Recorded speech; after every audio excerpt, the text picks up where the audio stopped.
assess your cerebellar function. And so this is the part where I'm going to do my third note card check. So it's called the stregnosis test. So I'm going to put something in your hand while you close your eyes and you identify it. Cotton ball. Okay. Cotton ball. Okay. And I'm going to have you open your hand, and I'm going to draw a number on it, and you tell me what it is, okay? 6. Okay, that was called the Gaffesia test. I think that's how you say it. So that means the cortical function was intact with you performing both of those. And so I'm going to go ahead and inspect the chest area now. I'm not going to have her lift up her shirt because that would be weird. But obviously the skin would be clear, no lesions or bumps. Hair would be evenly distributed if she had any, and she would be warm and dry to touch. And so now I'm going to go ahead and palpate your anterior and posterior chest wall. So here we are. If you could lift your breasts. Okay, and I'm going to move to the back. There are no bulges or tenderness. Chest appeared to be symmetrical. So if you could give me a big deep breath in, breath out, breath in, breath out. Okay, so chest expansion has a normal rise and fall and is equal and symmetrical. And also the anterior and posterior diameter had like a 2 to 1 ratio. So that is appropriate actually. So now I'm gonna go ahead and palpate for firmitis. So if you could say 99. 99. 99. 99. 99. Okay. 99. 99. 99. 99. Again. 99. Okay, so patient's speech appeared general and vibrations were equal bilaterally. So now I'm going to go ahead and palpate your vertebral column. So here I am just palpating, making sure it's okay. Do you feel any tenderness? No. Okay, so it's equal and symmetrical bilaterally, not bilaterally because there's only one, sorry. No tenderness upon palpation. So now I'm going to assess your kidneys and I'm going to percuss them. So if you could lean forward a little bit, tell me if you feel tenderness. No. Okay, no tenderness noted. Patient felt no tenderness. Okay, so I'm going to go ahead and auscultate your anterior and posterior chest sounds using 6 different positions. Okay. And I'm going to begin at the apex of the heart. So here, 1, 2, 3, 4. Lift your breast. 5, 6. Normally it would be in a Z formation. It would be 1, 2, 3, 4, 5, 6. So that was my bad. I'm going to do it with this side. 1, 2, 3, 4. Lift both breasts. 5, 6. Okay. And now I'm going to do it on the back side as well. 1, 2, 3, 4, 5, 6. Flip. 1, 2, 3, 4, 5, 6. Okay, so it's clear bilaterally in all lobes and no adventitious sounds. So now I'm going to go ahead and palpate your auxiliary lymph nodes to make sure I feel no lumps. Okay, do you have any breast tenderness? No. Okay, and do you participate in self-breast examinations? Yes. Awesome. So now I'm going to go ahead and move on to the heart. So I'm going to inspect your apical pulse at the 5th intercostal space. So here I am, 5th intercostal space on the mid-clavicular line. The apical pulse is a 2+, regular rate, rhythm, and amplitude. I'm going to palpate your anterior chest wall for lifts and heaves. Okay. Okay. No lifts or heaves noted upon palpation. And now I'm going to go ahead and identify your heart sounds. Okay, so I'm going to do this using the diaphragm of my stethoscope, and I'm going to start with the aortic, and then the pulmonic, and then the Erb's point, and then the tricuspid, and if you could lift your breast, and then the metrial. So now I'm going to go ahead and listen one more time. So aortic, pulmonic, excuse me, Erb's point, tricuspid, lift, metrial. Okay, so there was regular rate and rhythm, no abnormal intensity present. So S1 and S2 sounds were noted. There were no murmurs or clicks, and no S3 and S4 gallops, which is amazing. So I'm gonna have you lay on your back. Okay. So if you could lift your shirt up.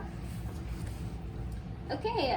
There's no abnormal movements, and abdomen is obviously flat. I'm gonna go ahead and auscultate your bowel sounds over the 4 quadrants. Okay.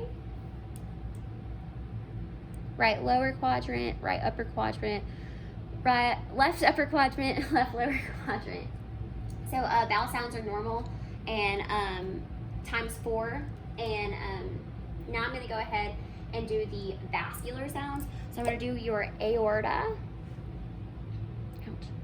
aorta, then your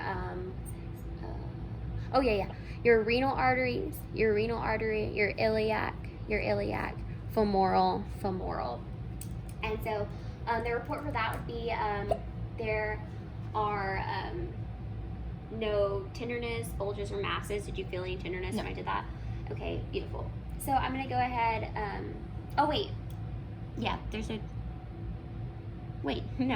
no like swishing or like anything like that. Sorry. Or anything like that. So now I'm going to go ahead and palpate. Do you feel any tenderness? No. Okay. Okay. So there was no tenderness, bulges, or masses. There were no bruits noticed previously.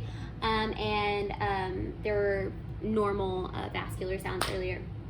So after that, I would do the second type of palpation, which is deep palpation, but I can't do that because I'm not certified yet. So I'm going to go ahead and palpate your liver and spleen. So if you could breathe in, breathe out, breathe in, sorry. Okay, and breathe in. All right, got the hiccups. And then breathe in. Breathe in. Okay, so now we know that there are no enlargements of the organs. Okay, and so if you could go ahead and sit up. I'm going to go ahead and inspect the leg area. They are obviously even in color. There's equal hair distribution. There is no signs of edema. And it's warm and dry to touch. They're obviously symmetrical in length, and it was a smooth, even surface texture. Skin triggers intact. Okay, so now I'm going to palpate and assess your tibial and dorsal pedal pulses. So here, here, here, and here. And then, so no tibial edema present. Tibial and pedal pulses were obviously 2+ and equal bilaterally with regular rate and rhythm. So now I'm going to go ahead and assess your capillary refill in your toes. So I'd go like this, here, and capillary refill would be brisk and less than 2 seconds. There would be no signs of clubbing, obviously, in the toes. So now I'm going to stress your strength in your ankles. So push against my hands, pull against my hands. Now lift your legs. Push against, or push up. Yeah, there you go. Push up. Pull down. Pull down. Now bend your knee. Wait, do you want me to? Yeah, that's good. Push. Pull. Push. Pull. Okay, so the hip, knee, and ankle strength were all equal bilaterally, 5+. So at this point, I would go ahead and assess your deep tendon reflex, but I don't have that, so I'm not going to do it. But the report would probably be something along the lines of all deep tendon reflexes are 2+ and are equal bilaterally. So now I'm going to assess your motor function. So if you could stand up.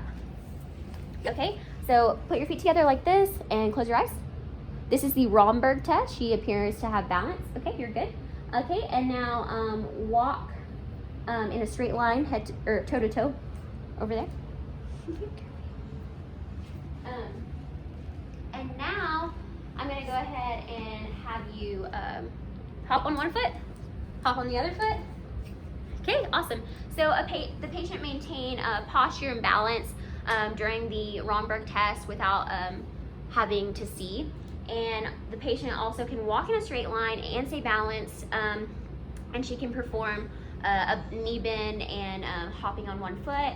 She demonstrated normal muscle strength and sense of where she was. Yeah, so the cerebral function in the lower extremities were intact. So you can go ahead and sit back down. Okay, so now I'm gonna have you identify whether this touch is dull or sharp.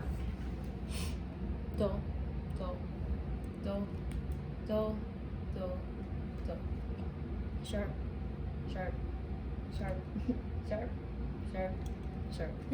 Okay, so now we know that the regular peripheral sensation and function is intact because she can differentiate from dull and sharp pain. And now I'm going to have this cotton ball somewhere on your body, and I want you to identify when you feel it and where it's at. I feel it now, and it's on my knee. Okay, perfect. Okay, so now I'm going to test the sensory function of your legs. So I would do this by assessing the vibration with the tuning fork, but I do not have that tool. So what I'm going to have you, not what I'm going to have you do, I'm just going to report what I would have. So it would be like sensory function is in the legs are intact with vibration, something along that line. And so now I'm going to move on to range of motion. So if you could move your neck like this way, down, up, around. Okay, so now we're going to move to the spine. So if you could stand up, okay, bend forward. Okay, so no signs of scoliosis, which is great. You can sit back down. Okay, so now I'm going to have you lift your arms above your head with thumbs up. Okay, now put them right here.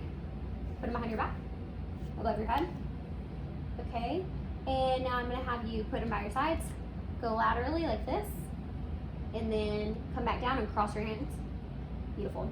Okay, now if you could bend your elbow, open, bend, open. And now I want you to bend your wrists down, bend them up, right, left, around. Cool. Oh, the wrong way. It's okay. And bend your fingers up, down. Okay, spread your fingers apart, make a fist. Okay, now I want you to have your hand like this, and then pull your thumb to your pinky. There we go, on both hands, yeah, sorry. Okay, and so now you can go ahead and lay down and move your hip. Okay, we're doing this fast. Okay, so up, down, up, down, here, down, here, down. Sorry. Here, side, side, down. Here, Catchy side, legs. side, down, out, in, out, in. Ah, yes. Okay. So now what we're gonna do next is go to your knees.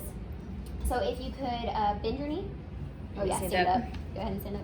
Bend your knee. Both knees. Yeah, there we go. Now straighten your toe. Other one. And now go back. Yes. Go back. Yep. Okay. And now you can go ahead and sit back down. Okay. So ankle and toes. Point your foot down. Point them up. To the right. To the left. Wait. Both of them go around in circles.